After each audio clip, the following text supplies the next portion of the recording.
Friends, ఇప్పుడే అందిన వార్త. ఎలక్షన్ తేదీలు, కీలక ప్రకటన, కేంద్ర ఎన్నికల సంఘం అంటూ వార్తలు అయితే వస్తున్నాయండి. దీనికి సంబంధించి వివరాలు చెప్పడానికి వీడియో చేయడం జరుగుతుంది. చాలా మంది వీడియోస్ ఉంటారు కానీ సబ్స్క్రైబ్ చేసుకోవడం మర్చిపోతున్నారండి. దయచేసి ఛానల్ సబ్స్క్రైబ్ చేసుకొని బెల్ ఐకాన్ ఆల్ పైన ట్యాప్ చేయండి. ఇటువంటి ఇంపార్టెంట్ ఇన్ఫర్మేషన్ మీ ఫోన్ నోటిఫికేషన్ రూపంలో వస్తుందండి. చాలా మంది చూస్తున్నారు కానీ లైక్ చేయడం మర్చిపోతున్నారండి. దయచేసి మీరు లైక్ చేయండి, ఇన్ఫర్మేషన్ అందరికీ కూడా తెలుస్తుంది.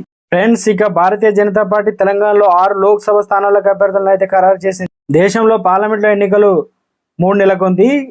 అన్ని రాజకీయ పార్టీలు లోక్సభ ఎన్నికల కసరత్తు ప్రారంభించాయి. అభ్యర్థుల ఎంపిక, ప్రచారాల వ్యూహాలకు సంబంధించి శస్త్రాలను సిద్ధం చేసుకుంటున్నాయి. ఈ క్రమంలో పార్లమెంట్లో ఎన్నికలపై కేంద్ర మంత్రి బీజేపీ చీఫ్ కిషన్ రెడ్డి సంచలన వ్యాఖ్యలు చేశారు. ఏప్రిల్ 1 వీక్లో దేశంలో లోక్సభ ఎన్నికలు జరుగుతాయని కీలక వ్యాఖ్యలు చేశారు.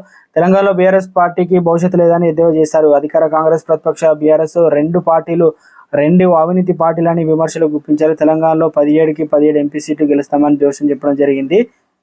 అయితే పార్లమెంట్ ఎన్నికలు షెడ్యూల్ రాకముందే ఏప్రిల్ మొదటి వారంలో లోక్సభ ఎన్నికలు జరుగుతాయని చెప్పేసి కేంద్ర మంత్రి కిషన్ రెడ్డి చెప్పడం పొలిటికల్ సర్కిల్లో హాట్ టాపిక్గా మారింది. మరోవైపు బీజేపీ అభ్యర్థుల ఎంపిక కసరత్తు స్టార్ట్ చేసింది. ఈ నెల 29న బీజేపీ కేంద్ర ఎన్నికల కమిటీ భేటీ కానుంది. ఈ భేటీలో 100 మంది బీజేపీ ఎంపీ అభ్యర్థులను తొలి జాబితాను విడుదల చేస్తారని ప్రచారం జరుగుతుంది. ఫస్ట్ లిస్టులోనే తెలంగాణకు చెందిన 10 మంది క్యాండిడేట్లు పేర్లు అనౌన్స్ చేయనుందన్నట్టు సమాచారం. ఇదిలా ఉండగా తెలంగాణలో ఇక ఇటు ఆంధ్రప్రదేశ్లో కూడా ఎన్నికల మూడు అయితే జరుగుతుందన్నమాట. తెలంగాణలో అయితే ఏప్రిల్లో మరి ఎన్నికలు అయితే ఉండవచ్చు. ఇక వచ్చే నెలలో మొత్తానికి అయితే ఎన్నికల కోడ్ అయితే ఉండే అవకాశాలు అయితే ఉంది.